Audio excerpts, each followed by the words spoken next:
Rosario সেই ছোট্ট ছেলেটি যার হরমোনজনিত সমস্যার কারণে ফুটবল ক্যারিয়ারই ছিল অনিশ্চিত, আজ তিনি বিশ্ব ফুটবলের মুকুটহীন সম্রাট। প্রতিকূলতাকে হার মানিয়ে ক্যাম্প নিউ থেকে কাতার যেখানেই গিয়েছেন সেখানেই ছড়িয়েছেন মুগ্ধতা। 8টি ব্যালন ডিওর আর বিশ্বকাপের সোনালী ট্রফি তার শ্রেষ্ঠত্বের প্রমাণ দেয় না, বরং তার শ্রেষ্ঠত্বই এই ট্রফিগুলোকে সার্থক করেছে।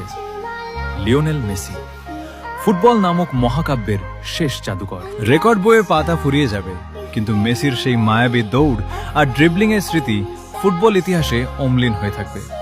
তিনি শুধু একজন খেলোয়াড় নন, তিনি এক প্রজন্মের ভালোবাসা।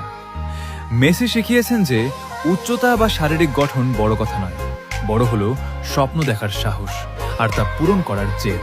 মেসি মানেই হাজারো নির্ঘুম রাতের অপেক্ষা। মেসি মানেই গোল করার পর আকাশের দিকে তাকিয়ে দাদিকে উৎসর্গ করা সেই মুহূর্ত। ফুটবল বিশ্বে অনেক রাজা এসেছে এবং যাবে, কিন্তু এমন একজন জাদুকর হয়তো আর কখনোই আসবে না। তার খেলার মধ্যে যে নম্রতা আর আভিজাত্য মিশে থাকে তা অন্য কারো মাঝে পাওয়া বিরল। জিতলে যেমন আমরা হেসেছি, তার চোখের জলে আমাদের বুকও ফেটেছে। লিওনেল মেসি কেবল একটি নাম নয়, কোটি ভক্তের হৃদস্পন্দন।